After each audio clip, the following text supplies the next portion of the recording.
सबको जय मसीह की। तो अभी हम लोग फाउंडेशन क्लास की दूसरी अध्याय है, दूसरी क्लास का बी पार्ट है ये, उसको हम लोग शुरू करने वाले हैं। तो पिछली क्लास में हम लोगों ने देखा कि जो क्लास का टॉपिक है, क्यों परमेश्वर को बाइबल को किस प्रकार से समझे और अपने प्रतिदिन जीवन में लागू कैसे करें, उसके बारे में हमने देखा।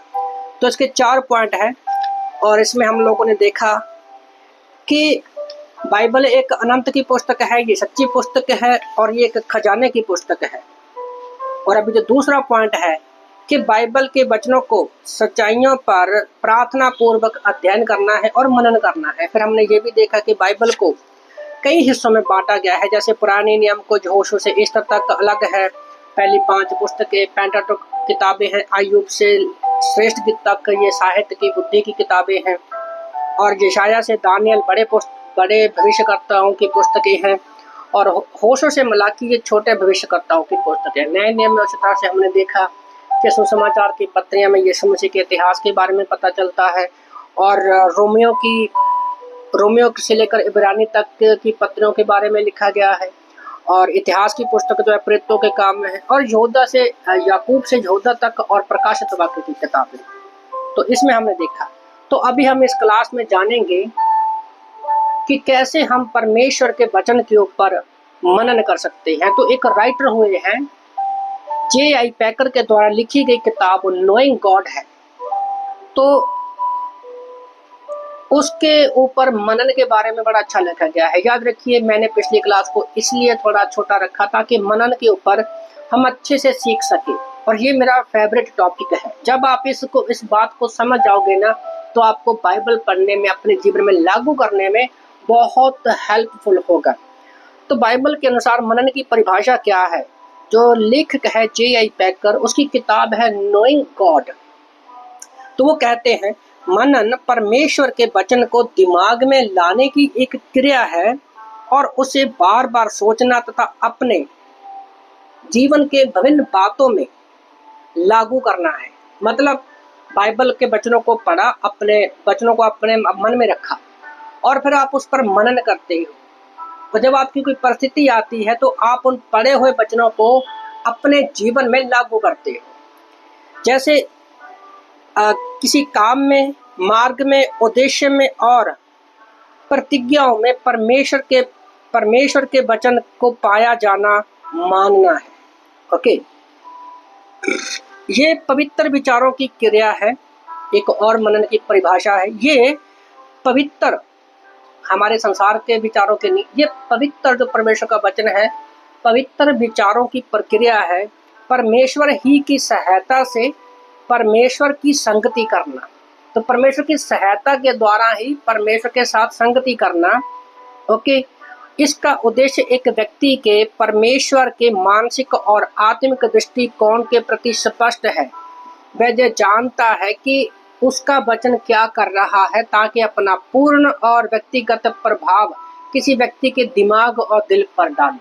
तो सिंपल शब्दों में, जब एक व्यक्ति परमेश्वर के वचन को पढ़ता है, अपने दिल में रखता है, उस पर मनन करता है, वो कि अपने कामों में, उद्देश्यों में, अपनी प्रतिज्ञाओं में, तो वो जो मनन किया हुआ है, जो सोचा है, विचार किया हुआ है, वो किसी भी व्यक्ति के मानसिक और व्यक्तिगत और आत्मिक दृष्टिकोण के प्रति स्पष्ट होता है, और वो सामने वाले व्यक्ति के ऊपर बड़ा प्रभावशाली प्रभाव डालता है।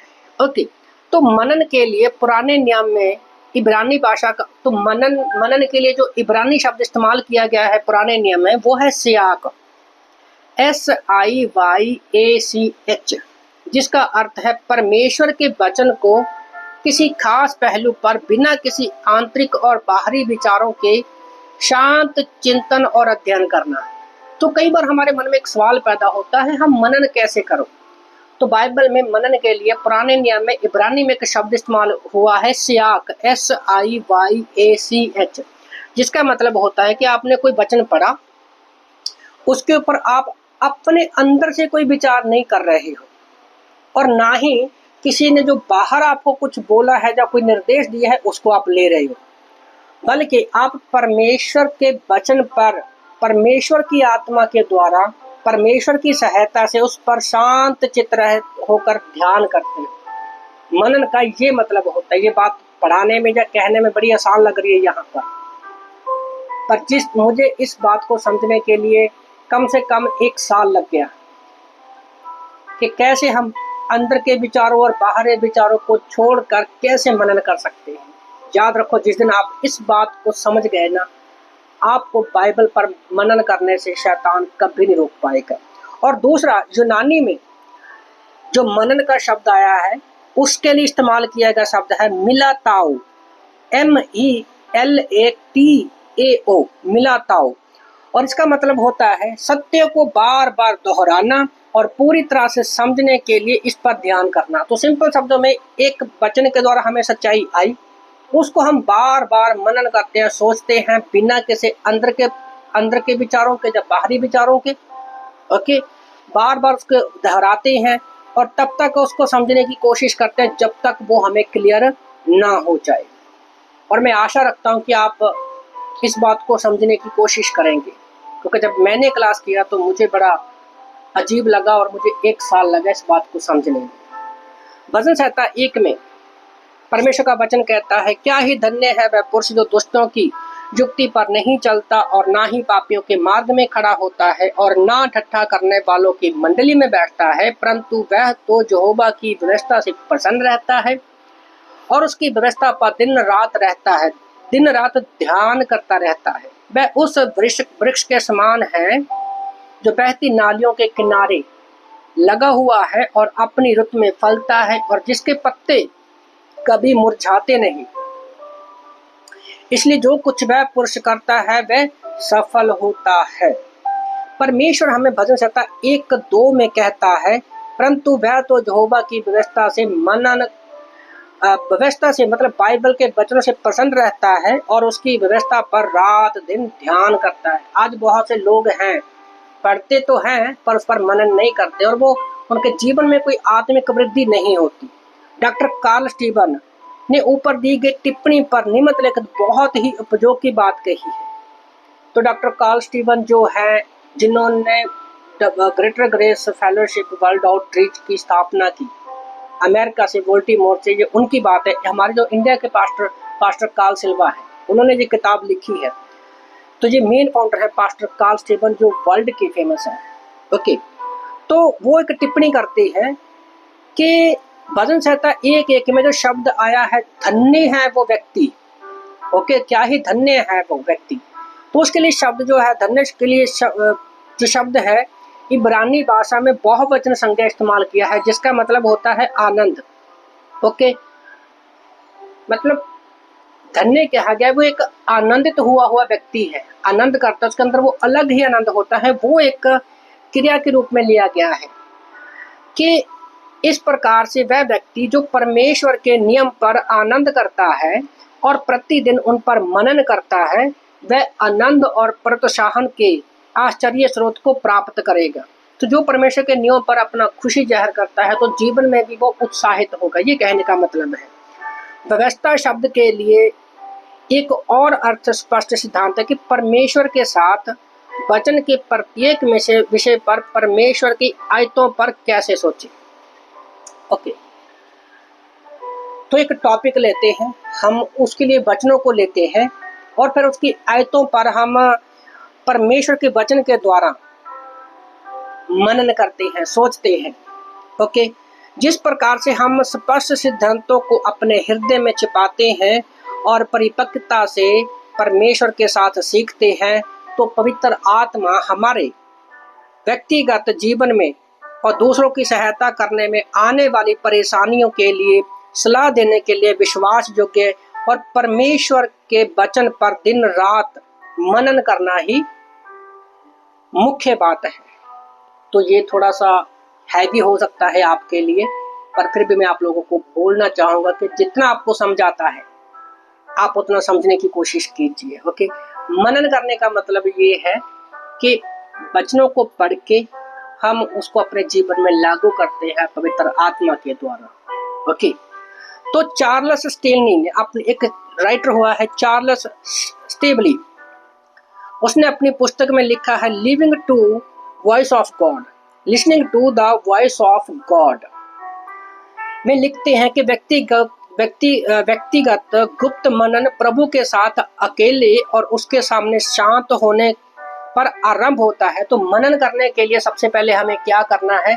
परमेश्वर के सामने शांत होना है, ओके, और ध्यान उस पर करना है। तो यहाँ से मनन की प्रक्रिया शुरू होती है। तो मैं आपको ये बता रहा हूँ कि मनन कैसे करना है, ओके। ये लिखते हैं, हो सकता है 5 मिनट के लिए, हो सकता है 30 मिनट के लिए, हो सकता है ये 1 घंटे के लिए हो सकता है, परंतु मुख्य बात ये है कि हमने जीवनों के लिए मार्गदर्शन और उद्देश्य पाने के लिए प्रभु के साथ अकेले होना पड़ेगा। तो मनन करने का समय जो है 5 मिनट, 30 मिनट या 1 घंटा भी हो सकता है, ओके। पर उसके लिए हमें अपने जीवन के मार्गदर्शन के लिए सबसे पहले जरूरी क्या है? परमेश्वर के साथ अकेले होना। बाइबल में भी यीशु मसीह एक जगह पर कहते हैं ना कि ज्यादा बक बक ना करो। जब हम अकेले में परमेश्वर के पास जाते हैं तो कई बार खाली बैठना, शांत बैठना ही हमारे लिए परमेश्वर बहुत सारी बातें करता है। बाइबल कॉलेज में ना पास्टर अतुल एक बार क्लास में पढ़ा रहे थे, तो उन्होंने एक बात बोली कि एक बार हम पास्टर के साथ बैठे थे तो वहां पर कोई कुछ नहीं बोल रहा था, सब लोग शांत बैठे थे। बोले मैं सोच रहा था कि ये लोग कुछ बोल क्यों नहीं रहे। तो जैसे ही पास्टर उनके बीच में जाकर शांत बैठ गए तो उन्होंने महसूस किया परमेश्वर की उस अद्भुत उपस्थिति को। तो जब ये बात मैंने उनसे क्लास में सुनी तो इसका एक्सपीरियंस करने के लिए मैं भी परमेश्वर के सामने अकेले में बैठना शुरू कर दिया। और आप विश्वास नहीं करोगे, कभी कभी हम इतना थक जाते हैं, टूट जाते हैं कि हमारे पास बोलने के लिए शब्द नहीं होते। तो जब हम परमेश्वर के सामने बैठते हैं 5 से मिनट, 10, 20 मिनट के अंदर अंदर परमेश्वर आपसे बातें करने लगता है। आत्मा आपके अंदर में उन विचारों को डालता है कि अपने प्रार्थना कैसे करनी है। तो जब आप अकेले, ये चीजें एकदम से नहीं होंगी। हमारे पास बाइबल का ज्ञान आ सकता है पर मनन करना आपको सीखना होगा। उसके लिए बहुत धैर्य की जरूरत है, बहुत एक्सपीरियंस की जरूरत है। क्योंकि अभी जब अब मुझे पता है, जब तक मैंने अब तक जो भी पढ़ाया है, जब बोला है, बहुत सारी बातें आपको समझ में नहीं आई होंगी, मैं भी नहीं समझा था। पर जब आप एक विषय को लेकर परमेश्वर के सामने शांत होकर बैठेंगे तो परमेश्वर आपसे बातें करेगा। और वो एक्सपीरियंस सिर्फ आप ही एक्सप्लेन कर सकते हो, दूसरा कोई नहीं कर पाएगा, ओके। तो हम देखते हैं आगे कि मनन के लिए हमें यीशु मसीह के साथ अकेले जाना पड़ेगा। यीशु ने कहा, मनुष्य मात्र परमेश्वर के मुख से निकलने वाले प्रत्येक वचन, एक तरह से वो कहा हुआ रहेमा से ही जीवित रहेगा। मत्ती 4:4 में हम इस वचन को पढ़ते हैं। ये आपकी स्मरण के लिए बाइबल की नहीं है, ये आपकी स्मरण की हुई बाइबल नहीं है और ना ही आपके बुक शेल्फ की बाइबल। ये आपकी आत्मा से भरा हुआ परमेश्वर का वचन है। एक शांत स्थान पर बाइबल को पढ़ना और मनन करना, इस प्रकार से मनुष्य जीवित रहेगा। आपके आत्मिक जीवन में आग को बनाए रखने का कार्य प्रतिदिन आत्मा में कहा गया जीवित परमेश्वर का वचन है। तो ऐसा नहीं है कि हम जो बाइबल पढ़ते हैं, जब कई बार हम बाइबल पढ़ते साइड में रख देते हैं बाइबल, वो वाली बाइबल नहीं है, वो वाला वचन नहीं है ये। तो मनन क्या है? परमेश्वर के साथ जब आप समय में अकेले में जाते हो, समय बिताते हो, शांत जगह पर बैठकर बाइबल पढ़ते हो, तो परमेश्वर आपसे बातें करता है, आपको समझाता है और आपके आत्मिक जीवन में एक आग को बनाए रखता है, ओके। तो ये था मनन के ऊपर। तो अब एक आउटलाइन है, हमें क्यों बाइबल पर मनन करने का अभ्यास बनाएं, हम इसे क्यों बाइबल पर मनन करने का एक अभ्यास बनाएं। तो क्यों हमें अभ्यास करना चाहिए? पहला, प्रभु यीशु के लिए आज्ञाकारी होना है। हमें उसे खोजने और जीवन की अनंत विशेषताओं को पवित्र शास्त्र को पढ़ने के लिए कहा गया है। यूहन्ना की किताब अध्याय 5 वचन 39 में जब हम पढ़ते हैं। दूसरा, क्यों हमें मनन करने का अभ्यास बनाना जरूरी है? दूसरा है, परमेश्वर की प्रतिज्ञा है कि जब एक विश्वासी दिन और रात परमेश्वर के वचन पर मनन करना सीखता है, याद रखो सीखना यहाँ पर आपको मिलेगा नहीं, मनन जो है वो अनुभव से आएगा, सीखता है तथा उनके लिखे अनुसार अपने जीवन में सावधानी पूर्वक वो लागू करता है और अभ्यास करता है। इसके बाद परमेश्वर उसके विश्वासी के जीवन में विश्वासी के मार्गों को सफल करता है और उसे सफलता देता है।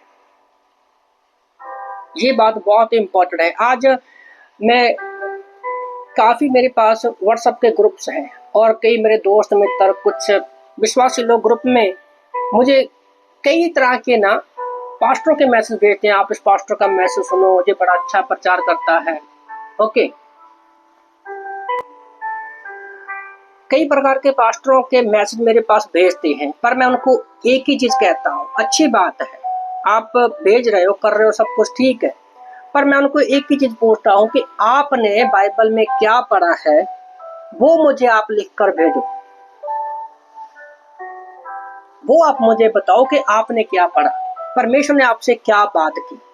क्योंकि जब तक हम खोजेंगे नहीं, पढ़ेंगे नहीं, लागू नहीं करेंगे, अभ्यास नहीं करेंगे, तो हम अपने बारे में क्या बताएंगे। यही बात मैं बच्चों को बोलता हूँ कि तुमने आज क्या पढ़ा, परमेश्वर ने आपसे क्या बात की। और मेरे दोनों बच्चे जो हैं उन्होंने स्पेशल अपनी डायरी लगा रखी है और वो लिखते हैं। ओके, तो विश्वासी जब हम उसका लागू करते हैं और अभ्यास करते हैं, ओके, तो परमेश्वर हमारे काम को सफल करता है। ओके, जैसे वचन कहता है, यहोशू की किताब अध्याय 1:8 को हम लोग पढ़ेंगे और वचन सकता 1 से 3 में तो हमने वचनों को पढ़ा ही है। यहोशू की किताब अध्याय 1:8 को हम लोग पढ़ेंगे। व्यवस्था की ये पुस्तक तेरे चित्त से कभी ना उतरने पाए, इसी में दिन रात ध्यान दिए रहना, इसलिए कि जो कुछ उसमें लिखा है उसके अनुसार करने की तू चौकसी करना, क्योंकि ऐसा ही करने से तेरे सब काम सफल होंगे और तू प्रभावशाली होगा। ओके, तो तीसरा पॉइंट है बाइबल पर मनन करने के क्या लाभ है। एक तो ये लाभ होगा कि हमें पाप ना करने में सहायता मिलेगी। जब आप वचन को पढ़ते हो, उस पर मनन करते हो, तो आपको पाप ना करने में सहायता मिलेगी। भजन संहिता 119 का 11 वचन कहता है। दूसरा क्या है, हमारी आत्मा के लिए आत्मिक भोजन और पोषण प्राप्त होता है। जब हम मनन करते हैं तो हमारी आत्मा के लिए आत्मिक भोजन और पोषण प्राप्त होता है। जैसे अय्यूब की किताब अध्याय 23:12 में लिखा है और भजन संहिता 119 का 103 में लिखा है और यिर्मयाह की किताब अध्याय 15:16 में लिखा है और पहला पत्रस अध्याय 2:2 में। तो मैं रिक्वेस्ट करता हूँ कि जो भी मैं बच्चों को यहाँ पर बोलता हूँ, बाद में आप जरूर जाके अपनी बाइबल में पढ़ें, क्योंकि पढ़ने का जहाँ पर समय कम होता है तो क्लास लंबा चला जाएगा। इसलिए मैं सिर्फ आपको वर्सेस दे रहा हूँ, तो आप बाद में जरूर पढ़िए। ओके, तो तीसरा है, हम परमेश्वर के सही सिद्धांतों को सीख सकते हैं जब हम मनन करते हैं परमेश्वर की आत्मा के द्वारा। और वचनों को सिद्धांतों को सीखेंगे नहीं, बल्कि जो झूठे सिद्धांत हैं उससे दूर रहने में हमें सहायता भी प्राप्त होगी। ओके, चौथा पॉइंट है कि क्यों हमें मनन करने के लिए अभ्यास को कंटिन्यू बनाए रखना है। हमें परमेश्वर के वचन के अनुसार प्रार्थना करने में और परमेश्वर की इच्छा को जानने में सहायता प्राप्त होती है। ओके, और परमेश्वर के वचन के अनुसार हम प्रार्थना करना सीखते हैं। परमेश्वर की इच्छा को जानने में आत्म विश्वास परमेश्वर हमें देता है। जैसे वचन में लिखा है यूहन्ना की किताब अध्याय 15:7 में और पहला यूहन्ना अध्याय 3:21 और 22 में इसके विषय में पढ़ सकते हैं। और पहला यूहन्ना अध्याय 5:14 और 15 में हम इसके विषय में पढ़ सकते हैं। पांचवा क्या है, जब हम मनन करते हैं, अभ्यास में लाते हैं, तो बाइबल पाप और शैतान के विरुद्ध युद्ध करने के लिए हमें आत्मा की तलवार के रूप में कार्य करता है। ओके, ताकि हम पाप ना करें। शैतान के विरुद्ध जो भी अड़चने आते हैं एक तलवार की तरह काम करता है। अफिसियों की किताब अध्याय 6 वचन 17 के अनुसार बाइबल मन से हम युद्ध में तलवार को सही तरीके से इस्तेमाल कर सकते हैं। ये बात बहुत ही इंपॉर्टेंट है कि मान लो आपको युद्ध में भेज दिया गया और आपको तलवार चलानी नहीं आती या बंदूक चलानी नहीं आती,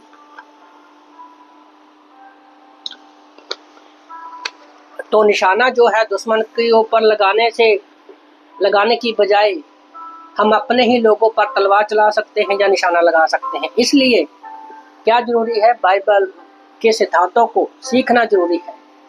ओके, तो छठवां पॉइंट क्या है, जब हम बाइबल का मनन का अभ्यास करते हैं, बाइबल मार्गदर्शन का स्रोत है।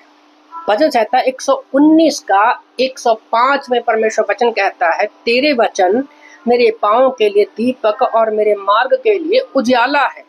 कभी कभी हो सकता है कि हमारे मार्ग में अंधकार हो, तो परमेश्वर का वचन हमें मार्ग दिखाए यदि हम उस पर विश्वास करते हैं।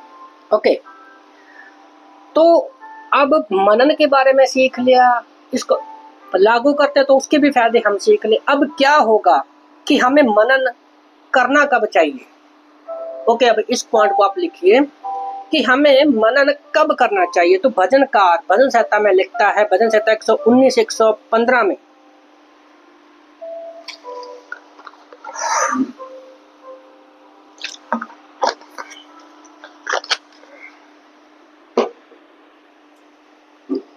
भजनकार 119 15 में वचन कहता है, मैं तेरे उपदेशों पर ध्यान करूंगा। आयत 147 भजन संहिता 147 कहती है, मैं पौ फूटने से पहले दुहाई दी, मेरी आशा तेरे वचनों पर थी। दूसरे शब्दों में हम कह सकते हैं कि वह प्रभु के सामने प्रत्येक सुबह रहने का समय निकालना बहुत जरूरी है। सुबह होने से पहले, जब सुबह का समय बहुत अच्छा है, जब हम परमेश्वर के साथ मनन कर सकते हैं। भजनकार भजन संहिता 119 का 148 आयत में कहता है, मेरी आंखें दिन और रात हर एक पहर से, मेरी आंख रात के एक एक पहर से पहले खुल गई, मैं तेरे वचनों पर ध्यान करूंगा। तो परमेश्वर के वचन पर ध्यान करने के लिए समय की आवश्यकता होती है। ये जरूरी है कि मनन के लिए, पढ़ने के लिए हमें एक समय निकालना बहुत जरूरी है। यदि आपको 1 घंटा पहले उठना पड़े तो जरूर उठें। अगर आपको 1 घंटा देरी से सोना पड़े तो देरी से आप सोइए, क्योंकि जब संसार आराम करने के लिए अतिरिक्त नींद लेता है तो विश्वासी अपनी शांति और तरोताजगी के लिए परमेश्वर के साथ संगति और उसके वचन पर मनन करने में लाता है, मनन करने पाता है। ओके, तो बाइबल पढ़ने के लिए, मनन करने के लिए अगर आपको 1 घंटा पहले सोना पड़े, 1 घंटा देरी से सोना पड़े तो सोइए, बाइबल पढ़ के सोइए। अगर आपको 1 घंटा पहले उठना पड़े बाइबल पढ़ने के लिए, मनन करने के लिए, तो आप उठिए, क्योंकि वो एक बड़ा शांत समय होता है। हम उस समय परमेश्वर से समय पर कर सकते हैं। ओके, तो अगला पॉइंट है कि हमें बाइबल पर मनन कैसे करने की आवश्यकता है। हमें बाइबल पर मनन कैसे करने की आवश्यकता है। हमारे पास स्वयं की बाइबल की एक कॉपी होना अति आवश्यकता है। याद रखो, आप बाइबल पर मनन तभी कर पाओगे अगर आपके पास एक बाइबल है। आपके पास एक बाइबल का होना बहुत जरूरी है। ओके, हमारे पास्टर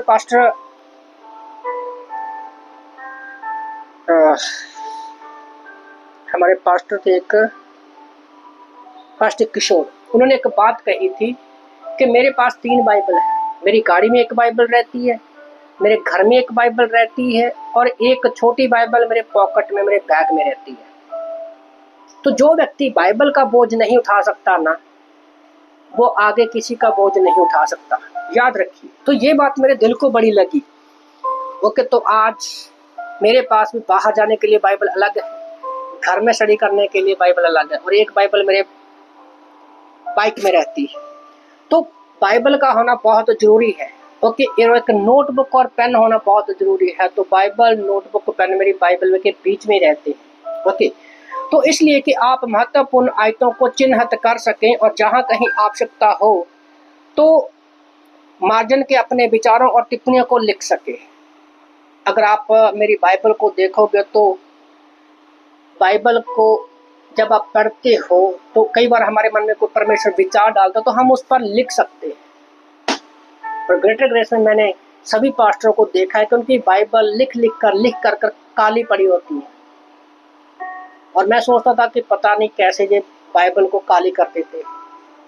और आज जब मैं इतने सालों के बाद बाइबल को पढ़ता हूँ, मनन करना सीखा, तो आज मेरी खुद की बाइबल भी मैं नहीं पहचान पाता, क्योंकि बहुत कुछ में लिख कर भरा रहता है। ओके, तो एक बाइबल और नोटबुक होना बहुत जरूरी है।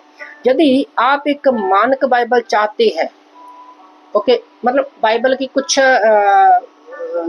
बुक, बाइबल जो है, आप बाइबल संसार में बहुत तरह की है, पर कुछ सिलेक्टेड बाइबल है जो आपको पढ़नी चाहिए। तो यहाँ पर पास्टर बताते हैं, तो आप न्यू किंग जेम्स वर्जन, जिसको NKJ भी बोलते हैं, या एक NSSC new American standard version जो है बाइबल को आप सिफारिश कर सकते हैं, या एक आप BSI बाइबल भी पढ़ सकते हैं, जो नॉर्मल में हिंदी, पंजाबी में, अन्य भाषाओं में वो अवेलेबल है। BSI एक सिंपल बाइबल है जिसको आप जब पढ़ोगे तो आसानी से समझ सकते हो। ओके, तो और अधिक गंभीर छात्रों के लिए, अब ये तो नॉर्मल विश्वासी के लिए है। अगर कोई आप एक व्यक्ति हो, आगे बढ़ना चाहते हो और आप एक स्टूडेंट हो, स्पेशली याद रखिए, तो आपको एक स्टडी बाइबल की पास्टर सिफारिश करते हैं कि आपके पास एक स्टडी बाइबल जो होना बहुत जरूरी है। एक स्टडी बाइबल किसी गंभीर छात्र के लिए वचन का अध्ययन करने के लिए बनाई गई है। इन विद्वानों वाली जानकारी प्रदान करती है ताकि इसकी सहायता से पाठकों को बाइबल में सामग्री की तरह समझ मिल सके। ओके, तो एक तो नॉर्मल बाइबल रहती है जैसे कि ये बाइबल रहती है, और एक होती है स्टडी बाइबल।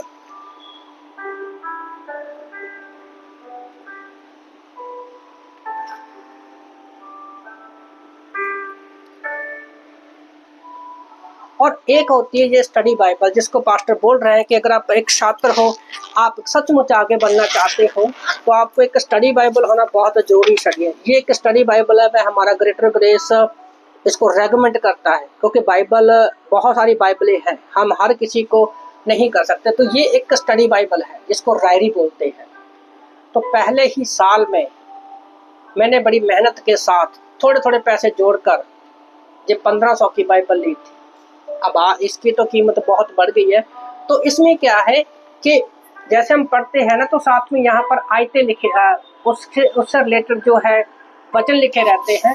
और इसमें नीचे अगर आप देखोगे ना, तो नीचे की तरफ ना कुछ हिस्ट्री दी होती है।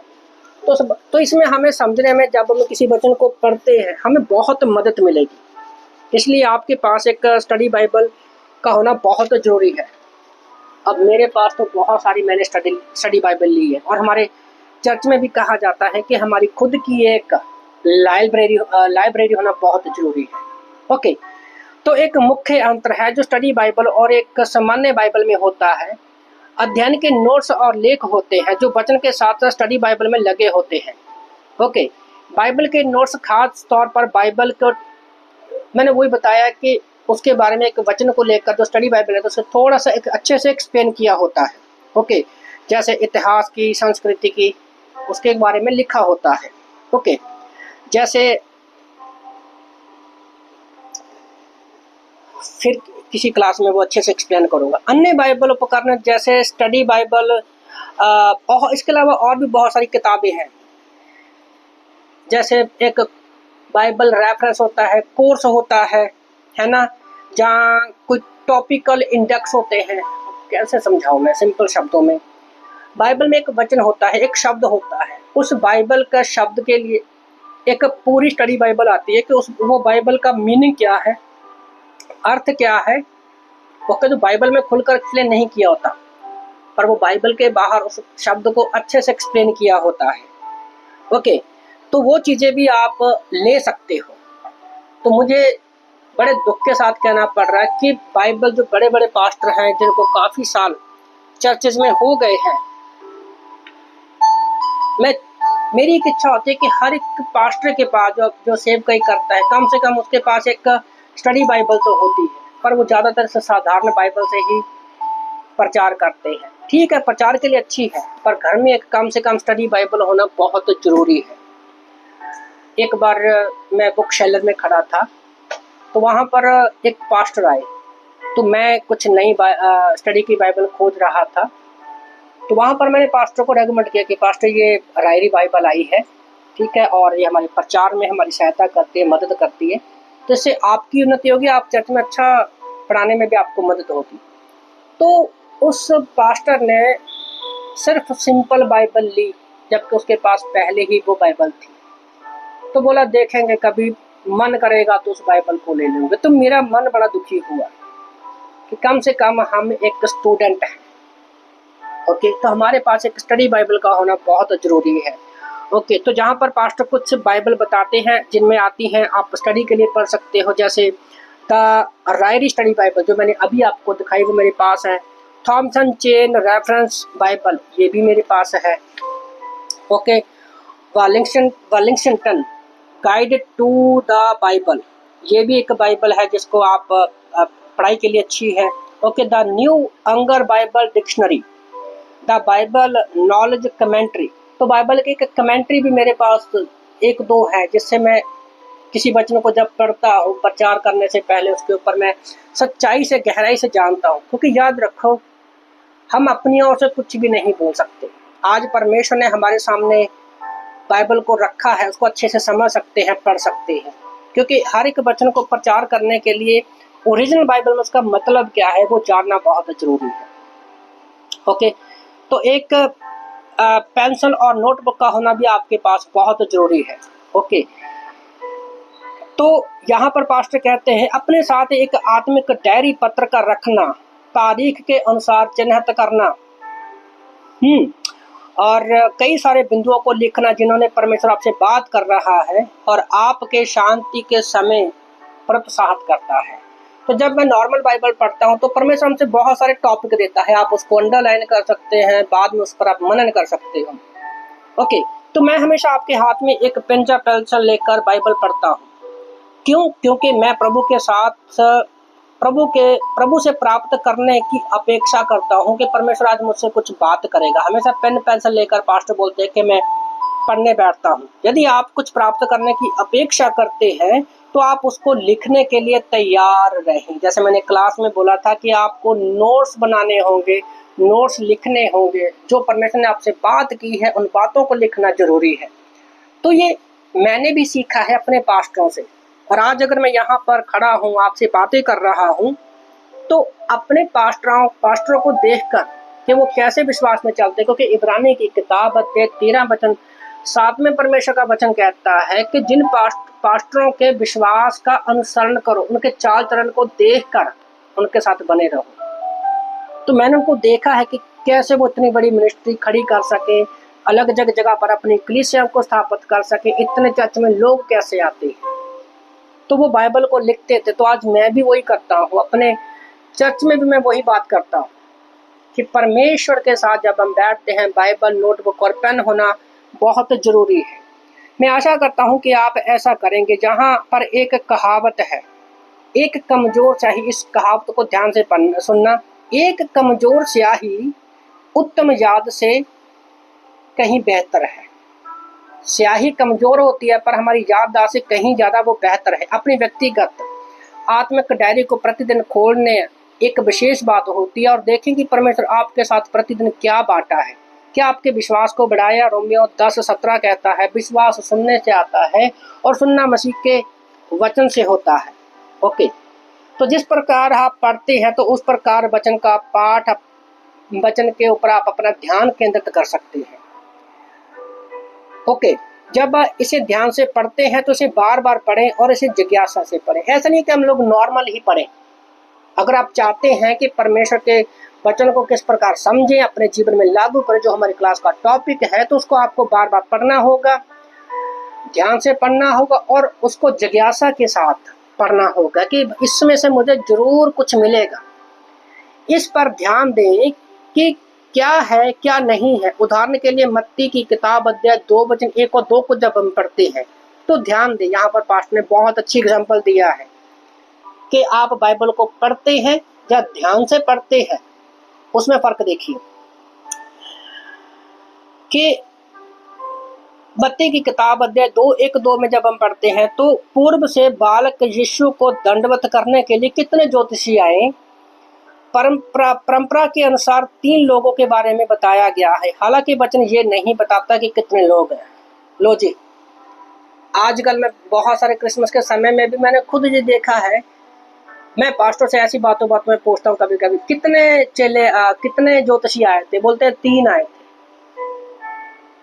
तो कभी कभी मुझे चुप होना पड़ता है, पर मुझे तरस आता है कि बाइबल में तो कहीं पर भी नहीं लिखा कि भाई 3 ज्योतिषी आए हैं, 3 प्रकार का वो सामान लेकर आए थे। और जब ध्यान से देखा जाए तो 3 लोग जो थे इतने समय में, सोचो ना, अभी यीशु के समय में कोई ट्रेन नहीं थी, लाइट नहीं थी, कोई रेलगाड़ी नहीं थी, है ना, कार नहीं थी, बाइक नहीं थी, तो लोग 3 जन आप कितना लंबा सफर कर सकते हैं।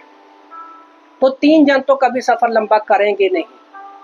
अगर वो ध्यान से पढ़ोगे, वो ज्योतिषी जो थे वो बेबीलोन से आए थे, जो हजारों किलोमीटर दूर है।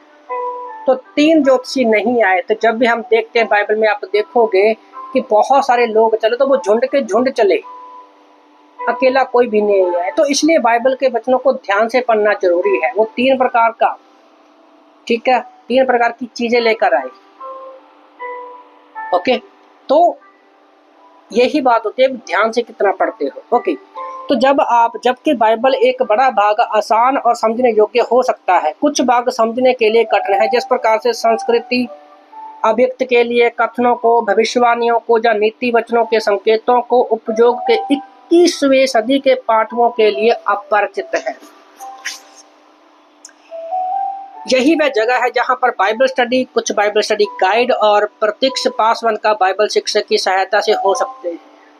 यहाँ पर बात पास्टर ने बड़ी क्लियर लिखी है कि आप जब भी प्रचार, ज़्यादातर पास्टरों का मैंने सुना है, तो वो कुछ खास शब्दों को लेकर, खास वचनों को लेकर ही प्रचार करते हैं, तो उन पर ही उनका एक प्रचार टिका रहता है। कुछ चीज़ों को वो समझ सकते हैं, पर कुछ चीज़ों को समझने के लिए हमें उसका इतिहास, उसकी संस्कृति की, कौन सा वचन कब लिखा गया, क्यों लिखा गया और किन हालातों में लिखा गया, ये बहुत जरूरी है। तो उसके लिए हमें स्टडी बाइबल हमारी सहायता कर सकती है ना। और जो एक शिक्षा पाया हुआ पासवान है, पास्टर है, वो हमारी मदद कर सकता है। जैसे मैंने कुछ समय पहले एक लिंक डाला था शिक्षक के ऊपर में कि हमारे 3 शिक्षक मेन है, पवित्रात्मा, वचन और एक पास्टर। ये 3 शिक्षक हमारे जीवन में होना बहुत जरूरी है। तो एक अच्छा शिक्षक, पास्टर ही हमें अच्छे से बहुत सारी बातों को समझा सकता है। ओके, तो जब हम बाइबल पढ़ते हैं, जहाँ एक अध्याय को आप पढ़ते हैं, तो उसके लिए जब आप पढ़ते तो यहाँ पर 8 बातें परमेश्वर का दास पास्टर बता रहे हैं यहाँ पर कि 8 बातों का हमें ध्यान रखना है। जब आप एक बाइबल, एक किताब पढ़ते हो, एक अध्याय को पढ़ते हो या एक टॉपिक पढ़ रहे हो, तो वो 8 बातें, जब एक वचन भी पढ़ो या एक अध्याय पढ़ो, तो इन 8 बातों को ध्यान से आप याद रखो। पहला बात क्या है कि जो भी आपने पढ़ा, इस पाठ में मुझे सबसे महत्वपूर्ण संदेश कौन सा मिलता है, तो उसमें मुख्य संदेश कौन सा मिलता है। दूसरा, इस पाठ में मैंने परमेश्वर के बारे में क्या जाना है। ओके, एक संदेश क्या है, किस विषय पर बात हो रही है वो। दूसरा, परमेश्वर के बारे में मुझे क्या सीखा है, मैंने पर्सनल बाइबल पढ़ी है, उसके विषय में बात हो रही है। तीसरा, इस पाठ में मैंने अपने बारे में क्या जाना है। ओके, बहुत सारी चीजें हैं जो मुझे जानने की जरूरत है। तो तीसरा पॉइंट क्या है कि इस पाठ में मैंने जो पढ़ा है क्या जाना है। चौथा, क्या इस पाठ में कोई आदेश मानने के लिए दिया गया है, क्या मैं उसका पालन कर रहा हूँ। पाठ में दिए गए सभी आदेशों के लिए अपने आप को समर्पित करें और ऐसा करने के लिए परमेश्वर से आशीष और अनुग्रह प्राप्त करें। हो सकता है कि पास्टर ने परमेश्वर के वचन में जो भी हमने पढ़ा, ओके, उसमें शायद हमें कोई आदेश दिया गया है। फॉर एग्जाम्पल मैं बाइबल पढ़ रहा हूँ और वहां पर लिखा है कि तू झूठ मत बोल, जहाँ लिखा है कि तू अपने पड़ोसी से प्रेम कर। तो अगर मेरे लिए वो आदेश है तो मुझे उस आदेश को परमेश्वर की आज्ञा पालन मानकर अपने आप को समर्पित करके मुझे उसका आज्ञा पालन को करना है। अगर हम ऐसा करेंगे तो परमेश्वर की अनुग्रह की आशीष हमें मिलेगी। ओके, पांचवा, क्या परमेश्वर की आशीषें इस भाग में लिखी है? इन आशीषों पर हम विश्वास कर सकते हैं। क्या उस वचन में जो पढ़ा है कोई आशीष है तो हमें उस आशीष पर विश्वास करना है। छठवां पॉइंट, क्या जो मैं पढ़ रहा हूँ इस भाग में किसी पाप के विषय में बताया गया है? क्या मैं कोई पाप तो नहीं कर रहा हूँ? अगर उन पाप को मानो और प्रभु के सामने उनका अंगीकार करो और उनको छोड़ दो। नीति वचन 28:13 में और पहला यूहन्ना अध्याय 1:9 में भी परमेश्वर का वचन कहता है कि जब एक पापी अपने पापों से मन फिराता है, क्षमा मांगता है, तो परमेश्वर उसको माफ करने के लिए विश्वास योग्य और धर्मी है। तो अगर आप जो अध्याय पढ़ रहे हो अपनी पर्सनल स्टडी में, तो उस पाप को छोड़ो और क्षमा मांगो। सातवां पॉइंट आपने क्या देखना, क्या जो मैं पढ़ रहा हूँ क्या इस भाग में कोई आशीष है जिसे परमेश्वर ने मुझे आनंद के लिए याद दिला रहा है? कई बार हम आशीष से भूल जाते हैं, पर परमेश्वर हमें याद दिलाता है कि उसके आशीष तुम्हारी है और आनंद के साथ हमें वो याद दिलाता है, तो हमें उनके ऊपर आनंद करना है। आठवां, क्या यहाँ पर कोई नया विचार है जो मैं अपने साथ ले सकता हूँ? याद रखो, ये बहुत ही इम्पोर्टेंट है। पास्टर ने बाइबल कॉलेज में आते समय मुझे ये बोला था, मैंने कहा पास्टर मुझे कुछ पल्ले नहीं पड़ रहा, क्लास तो मैं कर रहा हूँ, बैठा तो मेरे कुछ पल्ले नहीं पड़ रहा। पास्टर मुझे एक ही बात बोली, अगर तुम एक विचार भी 1.5 घंटे की क्लास में आप एक विचार भी अपने साथ लेकर जाते हो ना, बहुत है। तो उसी तरह से आप ये क्लासेस कर रहे हो, शायद आपके पल्ले कुछ नहीं पड़ रहा, आपके ऊपर से जा रही हो, बहुत हैवी हो सकती है, पर अगर इन क्लास में आप एक बात भी सीख गए, एक पॉइंट को भी सीख लिया, तो समझो आप कुछ परमेश्वर से पा लिया है। तो इन 8 बातों को याद रखें जब आप एक अध्याय को पढ़ते हैं। ओके, तो तीसरा पॉइंट क्या है? हमने 4 पॉइंटों की बात की थी। तीसरा पॉइंट है कि परमेश्वर के वचन का अभ्यास करना और शिक्षाओं को लागू करना। ओके, तो परमेश्वर के वचन पर प्रार्थना करने और ध्यान देने के बाद परमेश्वर के साथ चलते हुए बढ़ने के लिए उसके वचन का अभ्यास करना और लागू करना। ओके, तो अब तक हमने देखा था कि बाइबल पर मनन करना जरूरी है। ओके, तो अभी उसको अभ्यास करना है और लागू कैसे करना है उसके विषय में बाइबल क्या कहती है। भजन संहिता 119:11 में परमेश्वर का वचन कहता है, मैंने तेरे वचन को अपने हृदय में रख छोड़ा है कि तेरे विरुद्ध पाप ना करूं। आयत 16 कहती है, मैं तेरी व्यवस्था से सुख पाऊंगा और तेरे वचनों को ना भूलूंगा। इसका अर्थ है कि आप परमेश्वर के वचन को अपने हृदय में एक खजाने की तरह रखते हो। भजन संहिता 119 का 1 से लेकर 5 तक जब हम वचनों को पढ़ते हैं तो लिखा है, क्या ही धन्य है वो जो चाल के खरे हैं, यहोवा की व्यवस्था पर चलते हैं। क्या ही धन्य है वो जो उसकी चितौनियों को मानते हैं और पूरे मन से उसके पास आते हैं।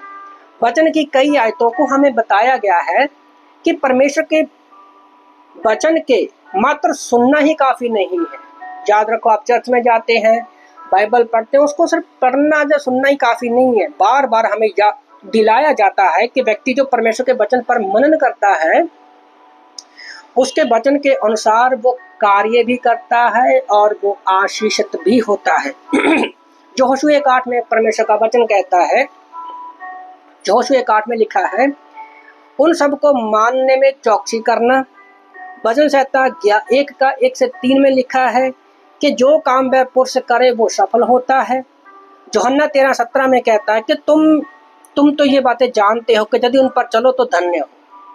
तो परमेश्वर अबे हमें जो तीसरा पॉइंट है कि हमें अभ्यास करना है, अपने जीवन में लागू करना है, तो हम आशीषित होते हैं, सफल होते हैं और चौकसी के साथ हमें उसको मानना भी है। यूहन्ना की किताब अध्याय 13:17 में परमेश्वर का वचन कहता है, तुम तो ये बातें जानते हो, यदि तुम उन पर चलो तो धन्य हो। याकूब की किताब अध्याय 1:22 और 25 में भी परमेश्वर का वचन कहता है, जब हम वचन को पढ़ते हैं, ये मनुष्य आशीषित है, परंतु वचन पर चलने वाले बनो, केवल सुनने वाले ही नहीं जो अपने आप को धोखा देते हैं। याद रखो, आप सिर्फ सुनने वाले हो, अगर अपने जीवन में उसको लागू नहीं करते हो तो आप अपने आप को धोखा देते हो। ये बात सच्ची है। क्या आप परमेश्वर और उसके वचन के बारे में और अधिक जानना चाहते हो? तो इन भागों को आप जानते हो तो उनका पालन करो। तो जो भी अब तक आपने सुना है, एक क्लास में जा, इस क्लास में जा, आगे क्लास में सीखोगे, तो उन सारी बातों का आप पालन करो। बहुत ही आसान है। उदाहरण के लिए बाइबल कहती है, और एक दूसरे के साथ इकट्ठा होना ना छोड़ो। इकट्ठा होना सिर्फ चर्च संडे के दिन इकट्ठा नहीं होना। हमें जैसे हमारे चर्च में क्या होता है, हम संडे को भी इकट्ठा होते हैं, बाकी दिनों में बाइबल स्टडी में इकट्ठा होते हैं और प्रार्थना के लिए इकट्ठा होते हैं। तो हम हफ्ते में 3 बार इकट्ठा होते हैं। एक दूसरे के साथ इकट्ठा होना ना छोड़ो, जैसे को कितनों की रीति है, पर एक दूसरे को समझाते रहे, और ज्योति उन दिन को निकट आते देखो, त्यों जैसे जैसे दिनों को निकट आते देखो, त्यों त्यों और भी अधिक किया करो। इब्रानी की किताब 10 वचन 25 में हम देखते हैं। ऐसा करो और आशीषित बने रहो। और जब बाइबल कहती है, हे प्रियो, हम आपस में प्रेम रखें, क्योंकि प्रेम परमेश्वर है। प्रेम परमेश्वर से है, और जो कोई प्रेम करता है वह परमेश्वर से जन्मा है और परमेश्वर को जानता है। यूहन्ना की किताब अध्याय 4 वचन 7 में हम इस वचन को पढ़ते हैं, और परमेश्वर को तुरंत जानना है। मैं परमेश्वर को जितना आप अधिक परमेश्वर की आज्ञा को मानेंगे, उतना ही अधिक परमेश्वर आपको सिखाएगा। यूहन्ना की किताब अध्याय 7 वचन 17 में यीशु कहते हैं, यदि कोई उनकी इच्छा पर चलना चाहे तो वह इस उपदेश के विषय में जान जाए कि वह परमेश्वर की ओर से है या मैं अपनी ओर से कहता हूँ। मत्ती 13:12 में भी यीशु मसीह कहते हैं, क्योंकि जिसके पास है उसे दिया जाएगा और उसके पास बहुत हो जाएगा। जिसके पास कुछ है, प्रभु बोलते हैं कि उसको दिया जाएगा और उसके पास बहुत हो जाएगा। हम बाइबल पढ़ते हैं या खाली सुनते हैं, उस पर मनन नहीं करते, अपने जीवन में लागू नहीं करते, तो हम क्या इकट्ठा कर पाएंगे? नहीं तो बाकी लोगों की तरह हम भी सिर्फ दूसरे पास्टरों के प्रचार किए हुए मैसेज को भेजने वाले बन जाओगे। मैं भी आपको बोलता हूँ कि आप किसी दूसरे पास्टर का मैसेज भेजो, अच्छी बात है, हम सभी पास्टरों का आदर करते हैं, पर उससे अच्छा है कि आपने जो पढ़ा है, जो जिसे आप मनन किया है, परमेश्वर ने आपके जीवन को उत्साहित किया है, वो आप लोगों को बताए। जैसे स्टार्टिंग में हमने देखा था कि चेलों ने जाकर, जो आमोस के रास्ते पर 2 चेले से जब यीशु ने बाइबल से उनको सिखाया, वो उत्साहित हो गए और जाके मार्ग में उनको अपने दूसरे चेलों को भी बताया। तो वही हमारे जीवन में भी होना चाहिए। तो चौथा और आखिरी पॉइंट, संसार को परमेश्वर के वचन की घोषणा और गवाही देना। 3 चीजें तो कर ली, चौथा क्या है? जब हमारे पास कुछ होगा तभी हम लोगों को दे पाएंगे। भजन संहिता 119:27 में भजनकार कहता है, अपने उपदेशों का मार्ग मुझे बता ताकि मैं तेरे आश्चर्य कर्म पर ध्यान करूं। और 46 आयत कहती है, और मैं तेरी चितौनियों की चर्चा राजाओं के सामने भी करूं और संकोच ना करूं। मूसा भी 40 साल तक सीखता रहा और फिर वो जाकर फिरौन राजा के सामने परमेश्वर के बारे में बता पाया। पौलुस भी सीखा। अगर ध्यान से देखोगे तो पौलुस को अकिल्ला परसिल्ला ने सिखाया। जब वो पहले का प्रचार करता था तो जो स्टीफनस से सुना था, स्टीफनस को प्रचार करते सुना, तो उसी प्रचार को वो लोगों के बीच में प्रचार करता था। जब अब ध्यान से बाइबल को पढ़ोगे प्रेरितों के काम में, तो अभी क्या है, हमें लोगों के बीच में जाकर प्रचार करना है। होने दे के परमेश्वर का वचन निरंतर हमारे मुंह में बना रहे। मैं आपसे पूछता हूं कि परमेश्वर का वचन आपके मुंह में कितना है? मैं ये नहीं बोल रहा हूं कि आपको हर बार वचन कोड ही करना है। हमारे चर्च की एक मुझे बात बड़ी अच्छी लगती है कि यहाँ पर बाइबल को खाए हुए लोग हैं। हर बात के ऊपर वो वचन कोड करते हैं। मेरे अंदर भी वो जिज्ञासा आई। मैं 3 साल तक खुद बाइबल पढ़ता रहा, पर कभी भी वचनों को मैं याद नहीं कर पाया। पर जैसे ही बाइबल को कॉलेज में गया, वचनों को मैं भी थोड़ा बहुत कोड करने लगा। तो क्या कहता है कि वचनों को निरंतर अपने मुंह पर बने रहने दो। किसी के बार बार एक बार कहा कि अपने हृदय में वचन को एकत्र करके रखो, वचनों को इकट्ठा करके रखो, अपने परिवर्तन जीवन में वचन को दिखाओ और संसार में वचन को बोओ। तो पहले जीवन वचनों को इकट्ठा करो और फिर दिखाओ और फिर जाके उस वचन को बीजो। मैं इस पाठ के महान प्रतिज्ञा के साथ समाप्त करना चाहता हूँ। जैसे दूसरा कुरिन्थियों अध्याय 3 वचन 18 में प्रेरित पौल तो एक विश्वासी के जीवन में जीवन परिवर्तन बदलाव के बारे में बताता है। जब वह बाइबल को समझाता है, जहाँ समझाती है, उसे अपने जीवन में लागू करता है, जहाँ कोई भी व्यक्ति करती, जहाँ औरत कोई करती है, वो कहता है। परंतु जब हम सब के उघाड़े चेहरे प्रभु यीशु का प्रताप इस प्रकार प्रकट होता है, जिस प्रकार दर्पण में परमेश्वर के वचन का चिन्ह, तो प्रभु के द्वारा जो आत्मा है उसी तेजस्वी रूप में अंश अंश करके हम बदलते जाते हैं। तो जितना परमेश्वर का वचन हमारे जीवन में आता है तो हम यीशु की तरफ थोड़ा थोड़ा करके यीशु मसीह के जैसे बनते जाते हैं। जब परमेश्वर की संतान उसके वचन से प्रेम करती है, उसके पुत्र की ओर, यीशु मसीह की ओर देखती है, तो वह परमेश्वर के आत्मा के द्वारा परमेश्वर की महिमा के लिए परमेश्वर के स्वभाव में जो है धीरे धीरे करके बदलते जाते हैं। याद रखो, एक दिन ऐसा आएगा कि लोग आपके पास प्रार्थना के लिए फोन करेंगे, क्योंकि लोगों को कुछ दिखता है। वो तब ही हो पाएगा जब आप परमेश्वर को वचन को जानेंगे, मनन करेंगे, इकट्ठा करेंगे और बीजेंगे। ओके, कक्षा में इस बिंदु पर शिष्य बनाने में दृढ़ता से सिफारिश करता हूँ कि एक नया विश्वासी उचित तरीके से बाइबल को पढ़ने का अभ्यास करना आरंभ कर सकता है।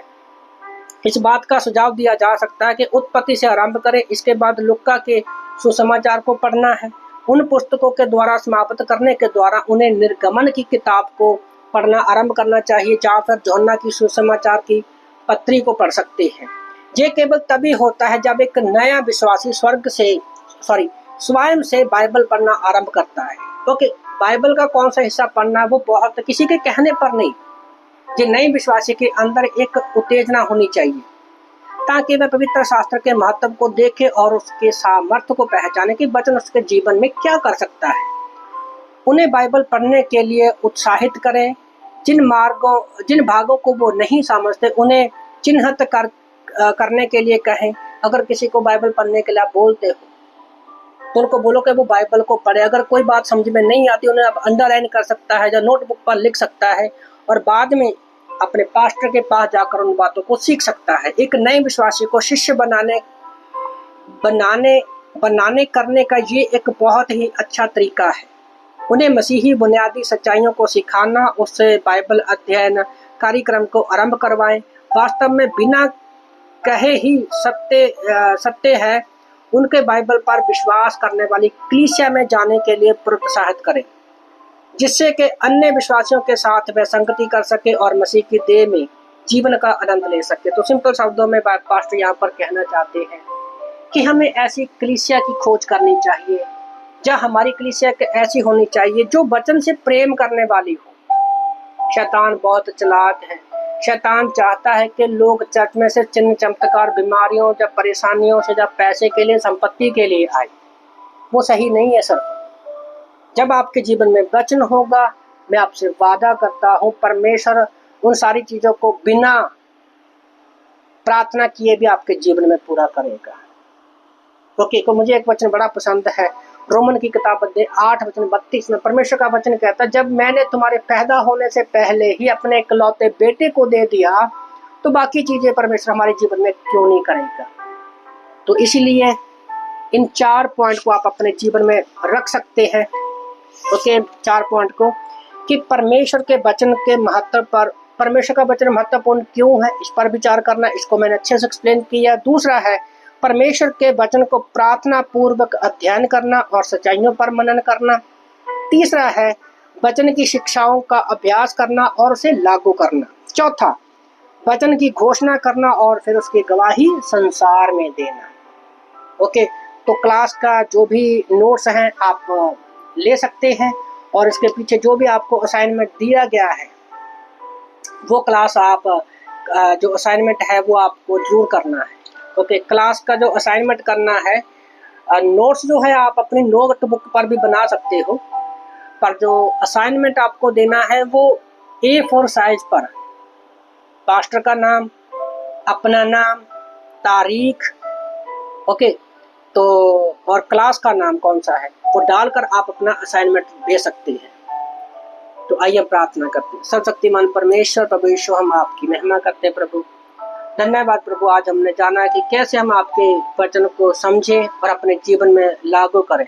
प्रभु आप हमारी सहायता करें, मदद करें कि हम सब सुनने वाले ही ना बने, अपने जीवन में लागू करने वाले बने पिता परमेश्वर। धन्यवाद करते हैं प्रभु, अगली क्लास में भी आप हमारी सहायता करें, मदद करें। प्रार्थना प्रभु यीशु मसीह के जिंदा सामर्थ्य नाम से मांगते हैं, आमीन आमीन। सबको जय मसीह की।